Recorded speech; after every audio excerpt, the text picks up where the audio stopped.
할렐루야. 우리 주님을 사랑하시면 아멘 하시겠습니다.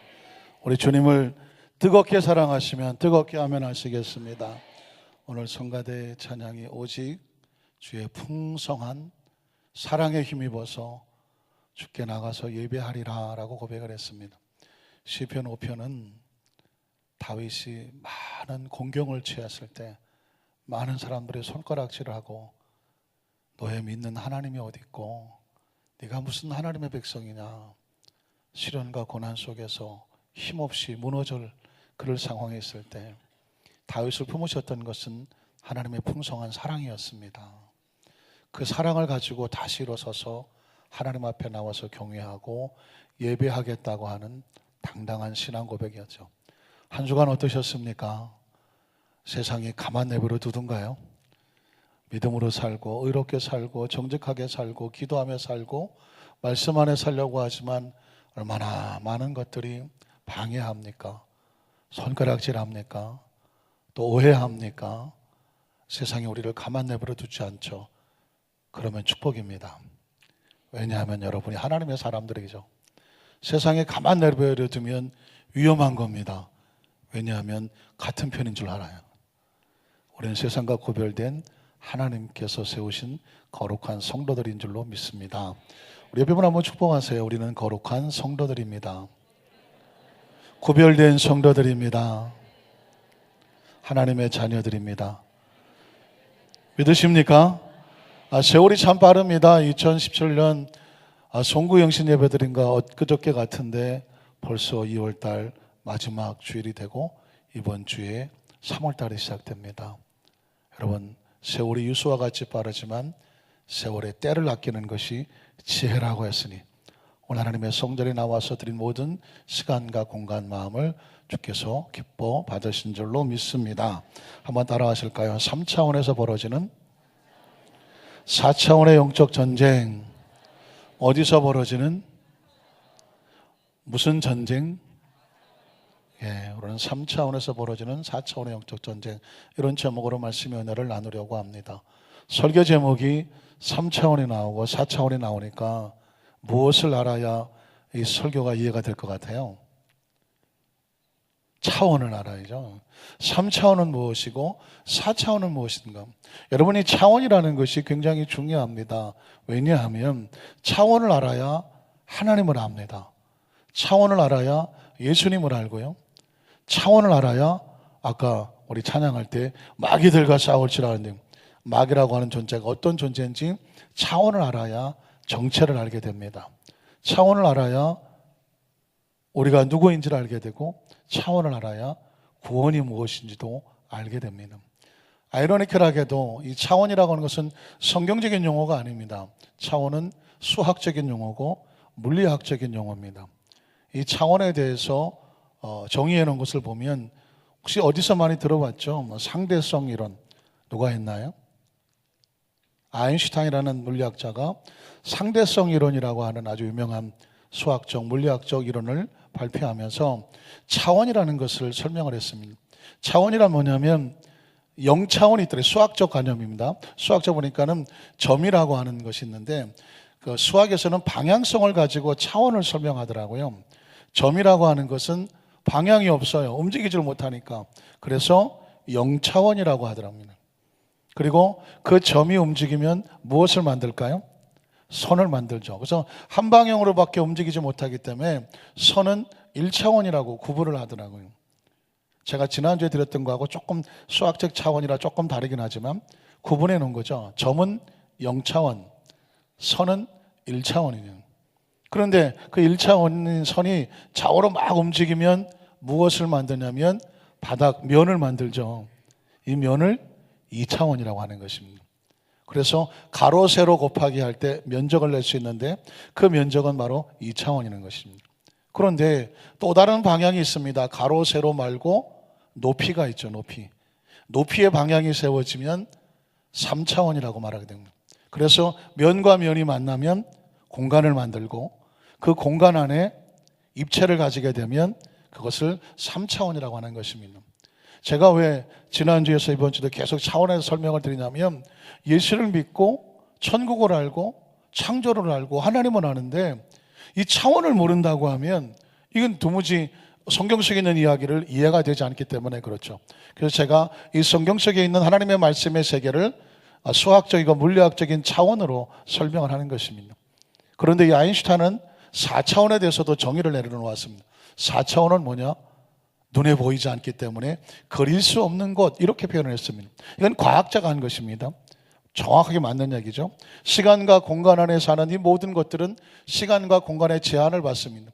여러분, 하늘의 별똥은 무엇이 떨어진 것 같습니까? 별의 수명이 다해서 사라지는 장면입니다. 그런데 예전에 이걸 잘 몰랐던 사람들은 별똥이 떨어지면 무엇을 빌었나요? 소원을 빌었어요.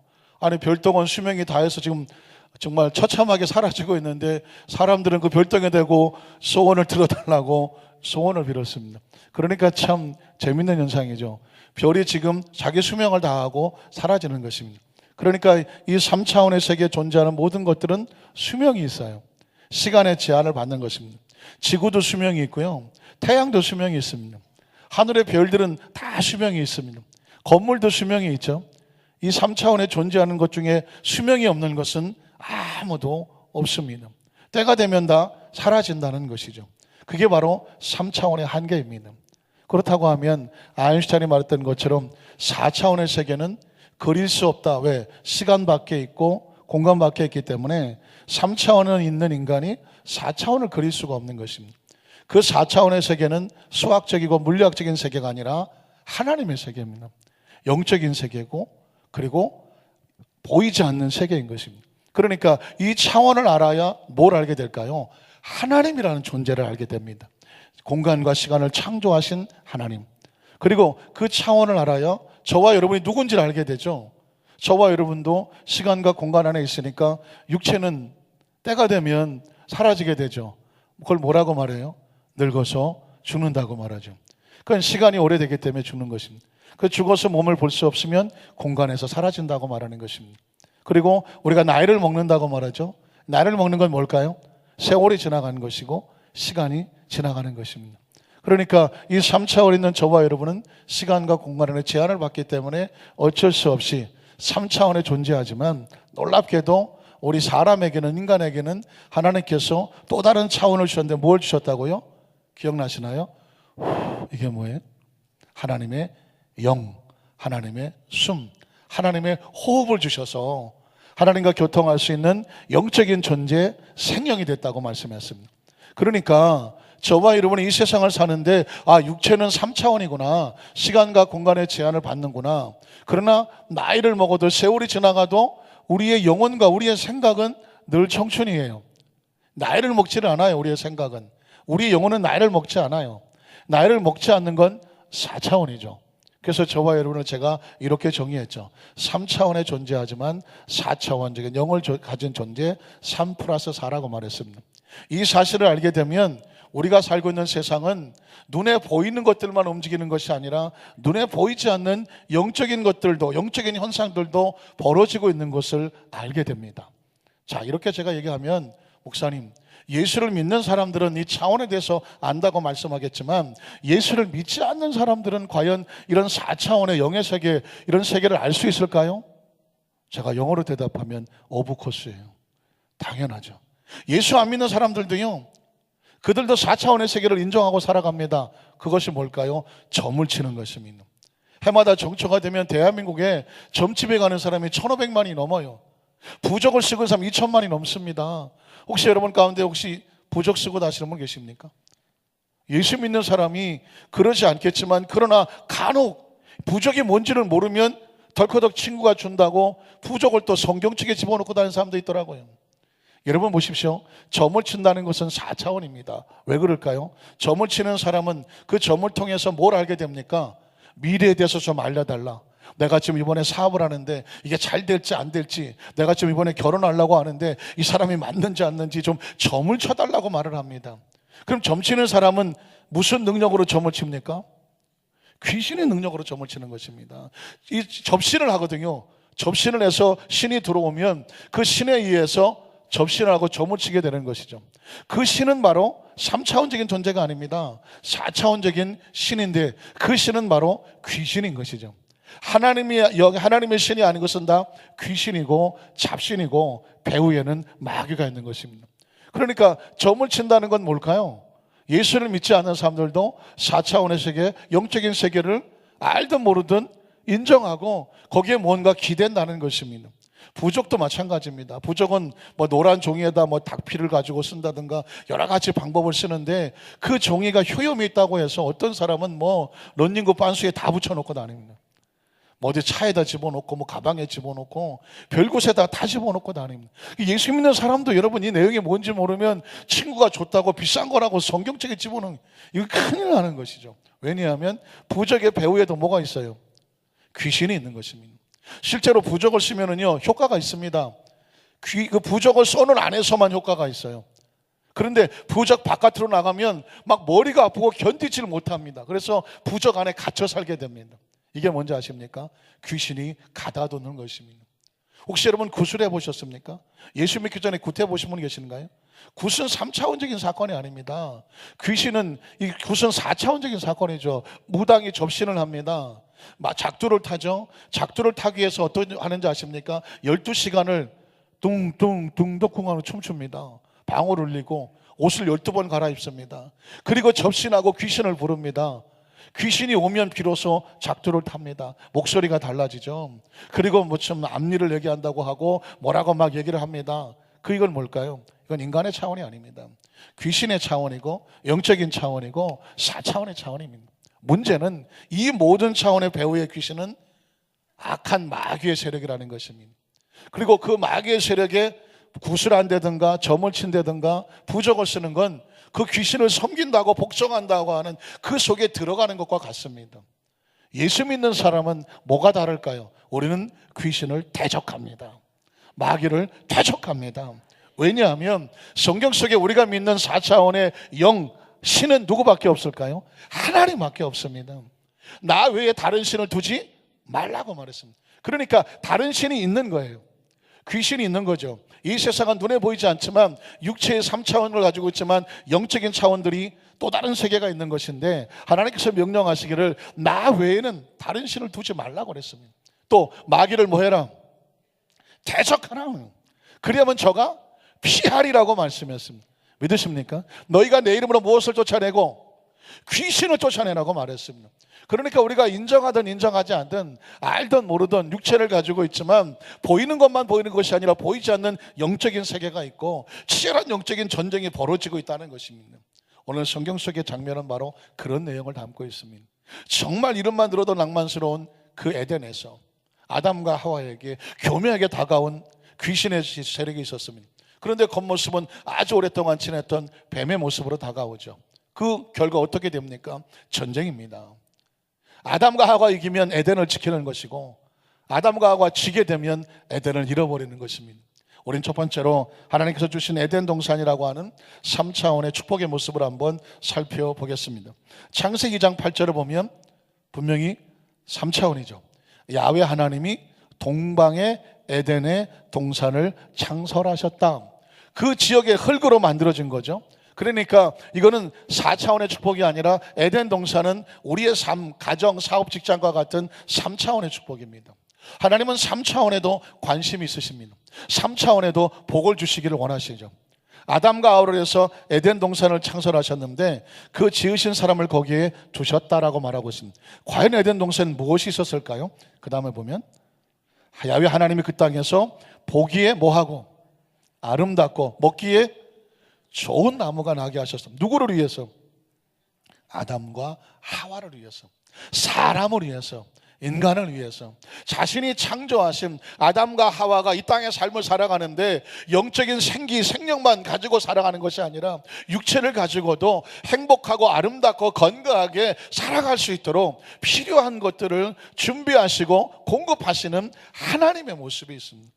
믿으십니까? 그 다음 절을 보면 이렇게 기록합니다. 동산 가운데는 생명나무와 이 생명나무를 통해서 눈치채셨겠지만 인간은 존재적으로 죽음을 모르도록 태어난 존재입니다. 그 생명나무를 통해서 영생하도록 태어난 존재라는 것입니다. 만들어진 존재였습니다. 하나님께서 아담과 하와를 지어놓고 너는 죽으리라 한 적이 없었습니다. 그 생명나무를 먹고 영생하도록 만들어진 존재였었습니다. 에덴 동산에 생명나무가 있었고 또 무슨 나무가 있었나요?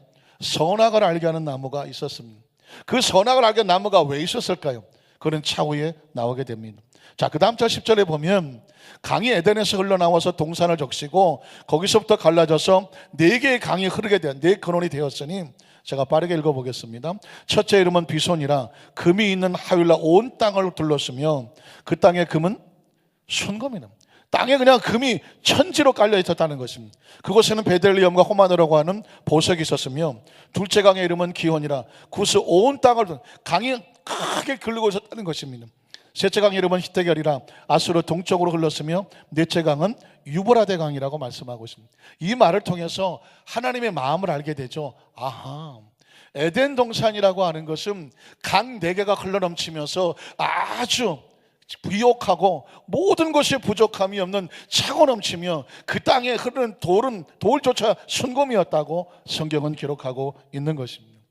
여기서 깨닫게 된 것은 하나님이 아담과 하와를 얼마나 소중히 여기고 귀히 여겼는지를, 그리고 더 나아가서 저와 여러분이 이 땅에 태어나게 하실 때 아담과 하와를 소중히 여겼던 것처럼 한 사람 한 사람을 아주 소중하게 이 땅에 태어나게 하셨다는 사실을 기억하시기를 주님의 이름으로 축원합니다.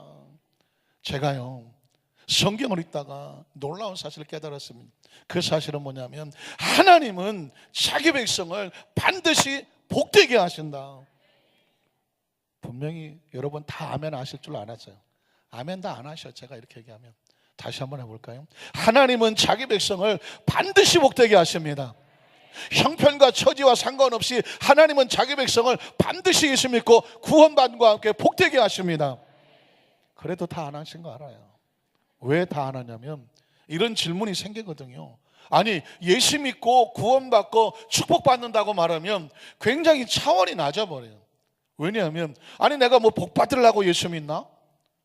예수 믿고 내가 하나님의 자녀답게 때로 연단도 받고 고난도 받고 하나님 만드신 도구로 쓰임 받으면 그게 축복이지, 목사님 꼭 예수 믿으면 하나님 주신 복을 받아야 그게 축복입니까? 라고 질문하고 싶은 분이 계실 수 있기 때문에 그래요. 그럼에도 불구하고 저는 이렇게 선포합니다. 하나님은 자기 백성을 반드시 복되게 하기를 원하신다. 제가 2부 때 그런 얘기를 했는데 제가요 그래도 석사학위 논문을 2번이나 쓰고 박사학위 논문을 2번을 썼어요. 그리고 우리 펜티코스탈 순복음에서는 가장 최고의 학교라고 하는 오랄로버트 대학에서 공부를 하고 박사학위도 받았어요. 조 목사님 비서실장도 하고 여대교에서 30년 이상 사역을 했어요. 그리고 나이가 벌써 60이 됐어요. 제가 이렇게 얘기하는 건 뭘까요? 제가 그렇게 똑똑하지는 않아도 무식하지는 않잖아요. 혹시 제가 무식해 보이나요? 화면에 좀 무식해 보이나요? 전혀 아무것도 잘 모르면서 그냥 내가 믿으니까 여러분도 믿으십시오 혹시 이렇게 들리시나요? 저는 철저하게 하나님의 말씀을 혹시 믿어야 되는 것조차도 왜 믿어야 되는지는 성경적인 정확한 근거를 가지고 우리 머릿속에 깨달아 알아지도록 그렇게 말씀을 전하기를 그렇게 원해요. 여러분, 제가 절대로 무식하지는 않잖아요. 표정이 좀 이상하신데 그럼에도 불구하고 하나님 말씀을 보면 전 정확하게 이렇게 선포하는 거예요. 하나님은 분명히 자기 백성을 이 땅에 보내시고 선택하셔서 여기까지 인도하셨는데 하나님은 자기 백성을 반드시 복되게 하기를 원하시더라. 제가 최근에 성경을 보면서 또 깜짝 놀라는 것이 있어요.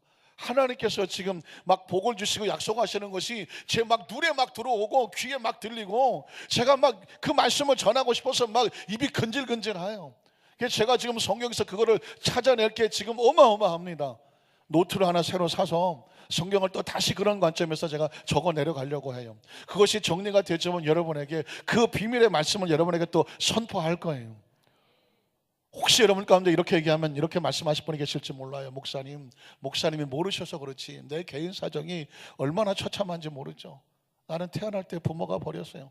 혹시 고아로 태어났을 수도 있어요.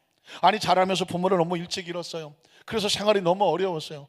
공부도 못했어요. 하고 싶었지만 할 수가 없었어요. 일찌감치 돈 벌러 나가야 됐었어요. 살면서 살아가면서 내가 얼마나 많은 사람에 배신당했는지 모르실 거예요. 왕따 당했는지 모르실 거예요. 무시당했는지 모를 거예요. 난 돈이 없어서 정말 하루하루 정말 힘들게 살아왔어요. 지금까지 살아오면서 누구 하나 따뜻하게 대해준 사람이 없어요. 가정도 힘들고 사업도 힘들고 최근엔 몸도 병들어서 너무 힘들어요. 나 같은 사람도 하나님께서 축복하신다고 목사님 말할 수 있었나요? 역시 제 대답은 영어로 대답해요. 오브 코스. 당근이다. 왜 당근이냐? 하나님의 계획은 아직 끝나지 않았다. 하나님의 결론은 아직 끝나지 않았다. 아직 진행 중이다. 하나님 지금 만들어 가시는 중이다. 왜 그러냐면 이스라엘 백성이 애굽에서 400년을 노예 생활을 했어요. 남들은 몰랐어요. 아이고 저 백성은 나라도 없고 왜 저 애굽에 저렇게 노예 생활을 하나. 그러는 과정이 있을 때도 하나님은 가나안 땅을 예비하고 계셨어요.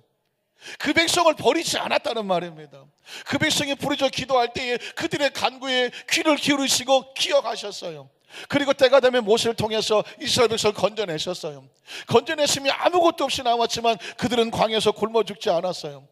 다른 삶 말했을지 모릅니다. 아이고 저 하나님 믿는다는 백성이 광야를 지나가. 아이고 폭도 잘 되겠다. 그럼에도 불구하고 하나님은 이스라엘 백성 광야에 버리지 않았어요. 안고 계셨다고 말씀했어요. 그리고 가나안 땅은 여전히 이스라엘 백성에게 약속되어 있었어요.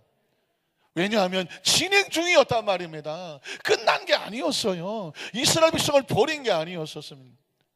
정작 가나안 땅에 들어가지 못한 백성들은 하나님이 버린 게 아니라 그들이 하나님을 버렸어요.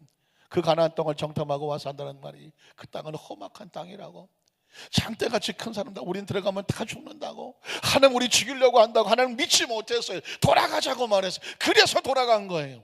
하나님께서 그들을 버린 게 아니에요.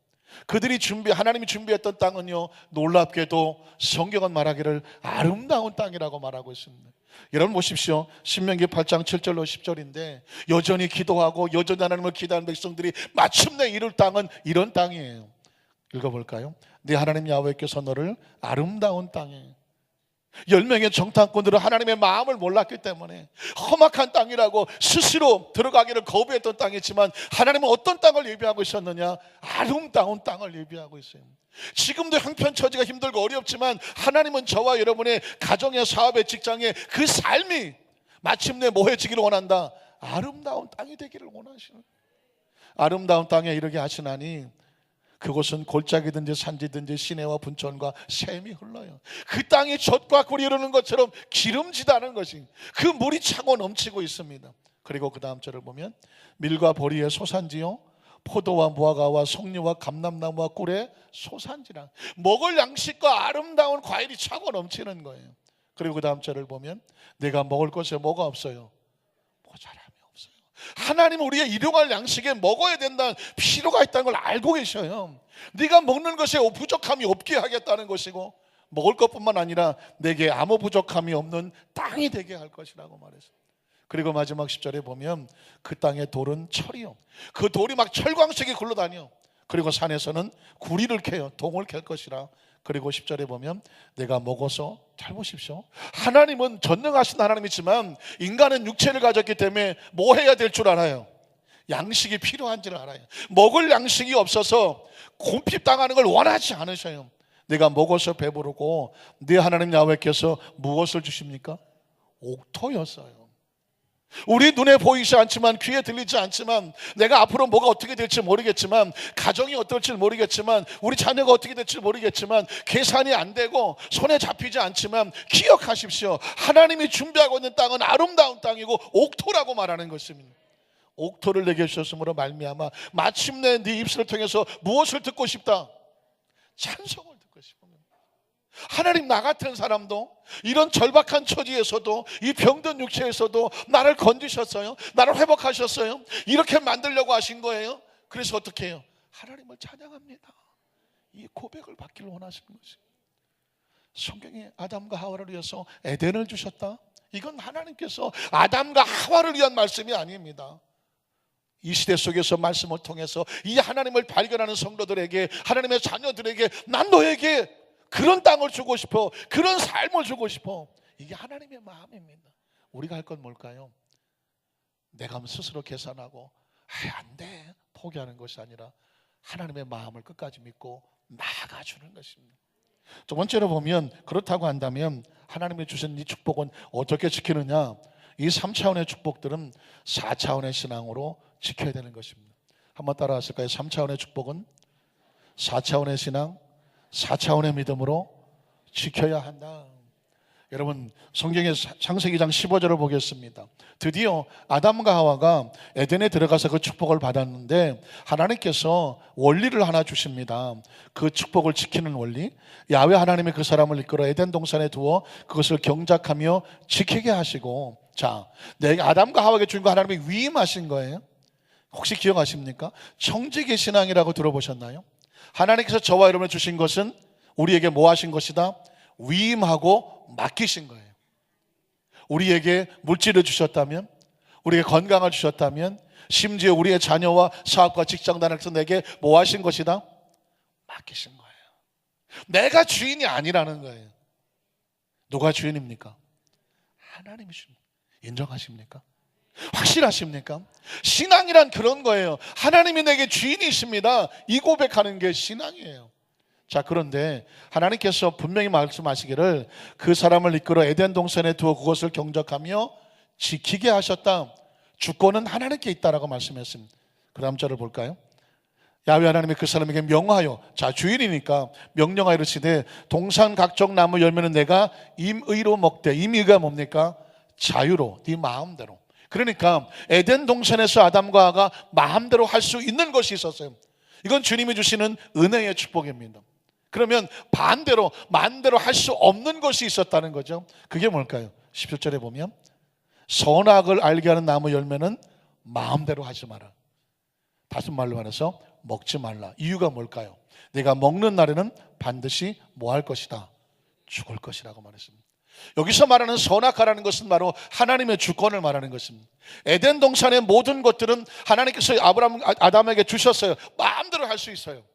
그러나 한 가지는 마음대로 할 수가 없어요. 그건 바로 하나님의 주권을 손대지 마라. 선악과를 손대지 않는 것은 하나님이 나의 주인이십니다. 나는 하나님의 기르시는 하나님의 백성입니다. 자녀입니다. 이것을 인정해 드리는 것입니다. 이게 굉장히 중요한 원리가 되는데, 저는 이런 생각을 합니다. 왜 하나님은 그 선악과를 만들어 놓으시고 그렇게 말씀하시고 사람이 손대지 못하도록 철조망을 쳐놓는다든가 가시나무를 해놓는다든가 뭐 바리케이트를 쳐놓는다든가 해서 아예 손을 대지 못하게 하지, 이건 먹으라고 하고 이건 먹지 말라고 왜 말로만 하셨을까? 우리가 만약 차라리 거기에 무슨 경비병이 있고 무슨 철조망이 있으면 아예 손을 못 댈 거 아니겠습니까? 먹고 싶어도 못 댈 거 아닙니까? 여기서 굉장히 중요한 단어가 있습니다. 임의로 먹되 자유를 주셨던 것이, 자유의지를 주신 것이. 하나님께서 원하시는 건 어떤 건지 아십니까? 자원해서 하기를 원하죠. 자원해. 선악과를 따먹지 않는 것도 먹지 말라고 그래서 그냥 뭐가 바리케이트가 있어서 못 먹는 것이 아니라 하나님 말씀하셨기 때문에 그 말씀을 존중히 여겨서 그 말씀이 너무 귀하고 감사해서 스스로 선악과를 손대지 않기를 원하시는 것입니다. 인간에게 주신 자유의지라는 것이 바로 이런 것입니다. 하나님은 로봇을 짓지 않았어요. 그냥 시키는 대로 하는 것이 사람이 아닙니다. 우리에게 자유를 주셔서 스스로 선택하게 하시는 것입니다. 하나님은 저와 여러분에게 주일 성수도 그렇게 하게 하시는 것입니다. 왜 주일날 안 나면 갑자기 하늘에서 번개가 떨어져서 아이고 내가 무서워서 교회 가야 되겠네, 이렇게 하지 아니하시고 주일날 안 나와도 아무 일도 없어요. 주일날 안 나왔더니 무슨 일이 있었다 한번 손 들어보세요. 주일날 교회 안 와도 아무 일도 없어요. 그런데 무슨 일이 있어요? 가슴에 일이 있어요. 내가 하나님의 나를 온전히 지키지 않았구나. 그러면 스스로 깨닫게 되죠. 내가 하나님을 아프게 하면 안 되겠구나. 그래서 그 다음 주일날은 새벽같이 일어나서 내 마음으로 하나님께 예배 드리기를 원해요. 하나님께서 원하는 것은 바로 그런 준비되고 차원한 심령이에요. 사실은 제가 목회하면서 약점이 하나 있어요. 약점이 하나가 뭐냐면 자존심이 너무 강해요. 그래서 우리 성도들한테 주일날 꼭 교회 나오세요, 아주 그냥 이렇게 막 팍팍 긁지를 못해. 11조 드리세요, 왜 안 드리세요? 그냥 팍팍 그렇게 긁지를 못해. 성가대 하세요. 남자 성가대 봉사하세요. 여러분들에게 제가 빡빡 막 이렇게 바가지를 못 끌고 전도하러 나가세요. 바가지를 못 끄는다니까. 기껏 한다는 게 이런 거예요. 이런 거. 여러분 나눠 받으셨죠? 성경책 하나 붙여놓고 생각나시면 보시고 마음에 동하시면 전도하세요. 뭐 이런 거예요. 왜 그렇게 못할까요? 저는 성경 속에서 하나님의 마음을 읽었어요. 하나님은 강제로 우리에게 요구하지 않으세요. 강제로 요구하지 않으세요. 마음을 원하세요. 오직하면 이스라엘 백성들이요, 뭐 양떼 소떼 막 갖다 놨어요. 잡아서 막 피가 나고 기름이 흘러요. 근데 하나님이 싫다고 말해서 싫어. 나 이런 거 싫어 막 그랬어요. 왜? 마음이 없어요. 양을 가져오는데 다 다리 한쪽 없는 양 가져오고, 막 소를 가져와 눈깔 하나 빠진 거 가져오고, 그냥 싼 거 가져오고. 하나님 나 소 드렸어요. 나 양 드렸어요. 그러면서 뭔가 형식은 있는데 마음이 없어. 난 그런 마음 싫다. 내가 원하는 것은 인애와 제사를 원한다는. 너무 힘들어. 난 몸 살려서 교회를 나갈 수가 없어. 너무 힘대 불구하고 그 몸을 이끌고 나 하나님 사랑하는 마음으로 주일을 성수하려고 주님 앞에 나왔습니다 하고 엎드려지는 거예요. 그런 예배를 원하는 거예요. 너무 살기 힘들어. 먹고 살기도 힘들어. 그런데 그 없는 그 물질을 가운데 이거 하나님께 드리고 싶은 마음으로 그 물질을 하나님께 드려. 그 물질을 받는 사람이 뭉클뭉클하지 않겠습니까? 하나님의 마음은 그 뭉클거리는 거예요. 성가대라고 여기 시간 남아와서 섰겠습니까? 너무 힘들고 어려운 게 많을 거예요. 그럼에도 불구하고 그 맡겨진 사명 때문에 다 제쳐놓고 성가대를 쓰는 거예요. 그래 처절하고 절박한 마음으로 성가대를 쓰는 거예요. 그리고 찬양을 하는 거예요. 그 찬양이 하나님께 영광이 되는 거예요. 제가 아까 2부 예배 때 우리 찬양 예배전 찬양팀 우리 슬기자매를 보고 눈물이 나서 견딜 수가 없었어요. 어제 결혼식을 했어요. 우리 김영재 장로님 딸 슬기 양이 결혼식을 했는데 토요일날 결혼식을 했는데 금요차를 나왔어. 제가 왜 나왔을까? 내일 시집가는 애가 안 그랬습니까? 내일 시집 가야 돼요. 신부 화장하고 잠을 푹 자고 그래. 화장도 잘 받고 이거 잠 못 자고 얼굴 붕 떠서 힘들어지는 거 여자들이 잘 알잖아요. 내일 시집 가는 딸이 그 신부가 예비 신부가 금요차를 나왔어.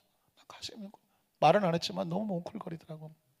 누가 시켜서 나왔겠습니까? 예배 끝나고 나서 예식 끝나고서 오늘 2부 아까 3부 때도 보니까 자기 막힌 사명이라고 신혼여행도 안 가고 찬양을 인도해. 제가 왜 저래? 막 앉아있는데 막 가슴 앞에 견딜 수가 없는 거예요. 여러분 그렇습니다. 분명히 결혼한다고 해서 철회 예배 안 나와도 다 이해해요. 내일 시집 가는데 결혼하는데 뭐 철회 안 났다고 뭐라 할 사람이 누가 있어요? 오늘 나와서 찬양인도 안 해도 아무도 뭐라고 안 그래요. 신혼여행 가야 되니까. 그런데 이걸 하고 가겠다는 거네. 참 가슴 안 나네. 그래 담임 목사인 저도 마음이 뭉클거리는 거예요. 하나님께서 원하는 거는요, 화려한 뭐 밴드가 난리를 치고 막 꽃가루가 날리고 뭐 그 막 번쩍번쩍하는 그런 예배가 아니라는 거예요. 아무도 모르겠는데 눈물을 흘리며 하나님께 남아서 그 진실과 진정으로 예배하고 때로 전도하러 나가고 찬양하고 봉사하고 하나님께 나가서 예물을 드리더라도 진짜 눈물로 드려지는 그런 예물. 하나님 마음이 내가 이걸 어떻게 받아? 그런 마음이에요. 그게 바로 선악과를 지키는 마음이죠. 아담과 하와가 선악과를 지켜도 누가 아무리 먹으라 그래도 아니야, 이건 하나님께서 이런 많은 걸 주셨는데 내가 이걸 어떻게 해? 아니야. 스스로 자기 자신의 마음에 내려놓는 마음으로 심령으로 서야 하나님께서 그 마음을 기뻐하시는 거지. 먹으려 할 때마다 두드려 패고 먹지 말라고 해야 안 먹는 그런 게 아니라는 것입니다. 그래서 여러분 세 번째로 보면 이런 이 마음을 도적질하고 다가오는 그 세력이 바로 영적 전쟁의 마귀의 세력인 것입니다. 이 3차원의 축복을 도둑질하려고 해요. 뭘 도둑질하는지 아십니까? 하나님의 주신 마음을 도둑질을 하면, 하나님이 주신 마음을 도둑질하면 뭐를 잃어버리게 되냐면 주신 축복도 다 잃어버리게 되어 있어요. 그러니까 이게 왜 3차원에 벌어지는 4차원의 영적 전쟁이냐면 이 흑암의 귀신이 와서 우리에게 물건을 도둑질해 가는 게 아니에요. 우리 마음속에 하나님이 주신 말씀을 도둑질해가. 말씀을 도둑질해가면, 말씀을 잃어버리면 나머지 건 다 같이 잊어버려요. 장세기 3장 1절을 볼까요? 1절 보니까 그런데 뱀은 야훼 하나님이 지으신 들짐승 중에 가장 간교하다. 원래 다른 성경에 보면 들짐승 중에 가장 지혜롭다고 말했습니다. 그런데 그 지혜라는 것이 놀랍게요, 하나님 편에 서면 아주 귀한 능력이에요. 그런데 그 지혜가 하나님 없이 사용하면 아주 간교한 게 되는 거죠. 지금 뱀은 간교하게 하나님 없는 마귀의 영을 가지고 돌아왔습니다. 뱀이 여자에게 물어 이르되 하나님이 참으로 너에게 동산 모든 나무 열매를 먹지 말라 하시더냐? 하나님의 말씀입니다. 지금 말씀을 가지고 교묘하게 하와의 마음에 있는 그 말씀을 도둑질하러 왔습니다. 문제는 하와가 뱀의 의도를 몰랐다는 것입니다. 누군가 저와 여러분에게 와서 말을 할 때에 이 사람의 마음속에 무슨 의도를 가지고 나한테 다가오는지를 알아차려야 돼요. 영적으로 깨달아야 돼요. 분별이 돼야 돼요. 이 사람이 지금 나에게 하나님 편에 서게 하려고 하는가, 내 마음을 서운하고 섭섭하게 해서 하나님을 떠나게 하려고 하는가를 알아야 돼요. 안타깝게도 하와는 몰랐던 것 같아요. 그 다음 대답을 보니까 이렇게 말해요. 여자가 뱀에게 말하되 동산나무 열매를 우리가 먹을 수 있으나 동산 중앙에 있는 나무 열매 하나님 말씀에 너희는 먹지도 말고 만지도 말라 너희가 죽을까 하노라 하셨느니라. 지금 뱀의 의도를 전혀 모르는 거예요. 그냥 아무 의미 없이 그런 고백을 합니다. 그랬더니 4절에 이렇게 치고 들어오죠. 뱀이 여자에게 이르되 너희가 결코 죽지 아니하리라. 이유는 뭐냐? 그 다음 절을 보면 너희가 그것을 먹는 날에는 너희 눈이 밝아져서 하나님과 같이 되어 선악을 알 줄 하나님이 아신다. 그렇게 좋은 거를 너한테 주지 않는 걸 보니까 너는 하나님의 사랑받는 자가 아니다. 하나님과 사이를 이간질시킵니다. 그리고 그 말씀에 그 선악과 손대면 죽는다는 말씀이 없어져 버렸습니다. 도둑질을 당하게 됐습니다. 그러니까 어떻게 됩니까? 결국 아담과 하와는 자신이 선택한 것을 갖게 됩니다. 그래서 네 번째, 신앙이란 뭐냐? 하나님의 말씀을 선택함으로 말미암아 축복을 지키는 것입니다. 이걸 승리라고 말하고, 신앙생활 가운데 하나님 말씀을 아담과 하와에게 하셨던 그 말씀을 잃어버리게 되면 그 결과, 잃은 자의 가슴 아픈 결과를 얻게 되는 것이죠. 자, 여러분 보십시오. 자, 창세 3장 6절입니다. 6절에 보면 여자가 그 나무를 본즉 먹음직도 하고 보암직도 하고 지혜롭게 할 만큼 탐스럽기도 했다. 자, 누가 보니까 먹음직합니까? 자기가 본즉 자기 보기에 먹음직하고 자기 보기에 보암직하고 자기 보기에 지혜롭게 할 만큼 탐스럽게도 하는 것입니다. 여기서 여러분 영적 분별을 할 때 아주 중요한 것은 삼자 대변이 필요합니다. 한번 들어보셨습니까? 한번 따라 하실까요? 삼자 대면. 하와에게 막 뱀이 와서 이렇게 말을 했습니다. 하나님 말씀을 뒤집어서 얘기를 했습니다. 그럼 어떻게 해야 돼요? 하나님에게 찾아가야 되죠. 그리고 뱀이 이렇게 말했는데 하나님 이 말이 맞습니까? 틀리십니까? 물어야 되는 거예요. 그럼 하나님께서 뭐 해주셨을까요? 무엇이 옳고 그른지를 가르쳐 주셨으면 크리스찬은, 하나님 백성은 하나님 말씀 가르쳐 주고 그 말씀대로 살아야 돼요. 근데 지금 이 하와가 뭘 잘못했느냐? 하나님의 말씀을 뒤집어서 말하는데 그걸 그대로 믿어버렸어요. 사람의 말도 양쪽 다 어떻게 봐야 돼요? 들어봐야 돼요. 절대 한 사람 말만 듣고 판단하면 안 됩니다. 다른 사람 말도 반드시 들어봐야 돼요. 그래야 결론이 나와요. 왜냐하면 많은 사람이 와서 얘기할 때 그 사람에 대해서 잘못 얘기할 때는 목적과 이유가 있어요. 오해시키려고 하고 이간질시키려고 하는 게 있어요. 반드시 양쪽 얘기를 다 들어봐야 돼요. 영적인 것도 마찬가지입니다. 내 마음에 유혹이 다가오고 하나님의 생각이 아닌 게 들어와요. 그러면 그대로 덜커덕 넘어가면 안 돼요. 하나님, 이 감정이, 이 생각이, 내가 내게 들어온 이 모든 것이 하나님 말씀에 맞습니까? 라고 물어야 돼요. 그리고 말씀에 맞는 거면 행동해야 돼요. 말씀에 맞지 않는 거 어떻게 될까요? 돌아서야 돼요. 이 결단을 신앙이라고 말하는 것입니다. 하와는 그렇게 하지 못합니다. 그렇게 하지 못하면 분명한 대가를 치르게 되죠. 여자가 그 나무를 본즉 먹음직도 하고 보암직도 하고 지혜롭게 할 만큼 탐스럽기도 한 나무인지라. 여자가 그 열매를 뭐하고? 다 먹고. 누구 마음대로, 누구 생각대로, 누가 시키는 대로. 배후에 악한 귀신이 있습니다. 마귀가 있죠. 지금 하와는 자기가 행동하지만 그 행동의 배후에 마귀가 있는 줄 몰랐습니다. 귀신이 있는 줄을 몰랐습니다. 악한 신이 있는 줄을 몰랐습니다. 말씀을 어기는 줄을 몰랐습니다. 말씀을 어기면 어떻게 되는 줄도 몰랐습니다. 어떻게 됐을까요? 자기와 함께 있는 남편의 줌에 그도 먹었습니다. 결과는 이제 자기들이 책임져야 돼요. 7절에 보니까 뭐라고 되어 있나요? 예, 그들의 눈이 밝아져서 그들이 벗은 줄을 알고 무화과 나무 잎을 엮어 치마로 삼았더라. 8절에 보니까 그들이 그날 바람이 불매 동산에 거니시는 야훼 하나님의 소리를 듣고 9절에 보니까 아담과 그의 아내가 야훼 하나님의 낯을 피한. 자, 여러분, 이 구절은요 밑줄을 쫙 꺼놓고 평생 묵상하셔야 돼요. 아담과 그의 아내가 야훼 하나님의 낯이 뭐예요? 얼굴을 피하여 동산 나무 사이에 숨었더라. 성경 속에서 가장 비참한 단어는 이 단어예요. 인간이 하나님을 낯을 피하여 숨으면 분리된 거예요. 끊어진 거예요. 모든 것을 잃어버리는 거예요.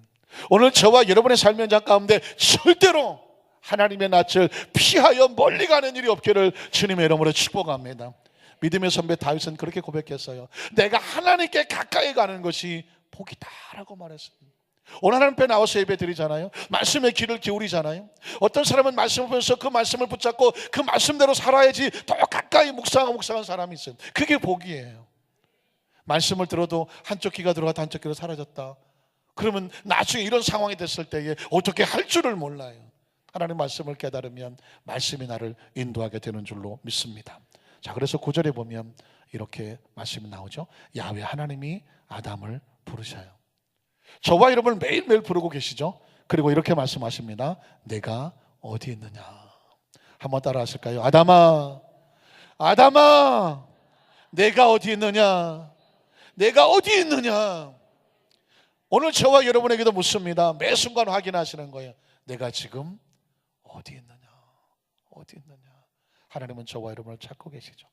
혹시라도 영적인 어떤 유혹과 또는 영적인 공격을 받아서 하나님 말씀을 잃어버려서 하나님 주신 축복까지 잃어버리고 세상에서 방어하고 나무 그늘에 숨어있지는 않느냐. 그렇다면 다시 돌아와야 돼. 하나님 안에 돌아와서 다시 하나님 말씀 붙잡고 영적으로 무장해서 귀신과 마귀를 유혹을 쫓아내고 회복해야 돼. 하나님의 축복은 하나님과의 관계가 회복되어야 되는 것입니다. 말씀을 정리하기 원합니다. 여러분, 우리가 인정하든 인정하지 않든 육체를 가진 존재, 우리 속에 영을 가진 영적인 존재, 이 두 세계를 같이 살고 있습니다. 이 세상은 두 세계가 같이 움직이고 있습니다. 우리는 육신적으로만 건강할 것이 아니라 영적으로도 건강을 해서 말씀으로 무장하고 마귀의 세계를 물리치고 우리 신 축복을 지켜내기를 주님의 이름으로 축원합니다. 기도하겠습니다. 전능하신 하나님 아버지,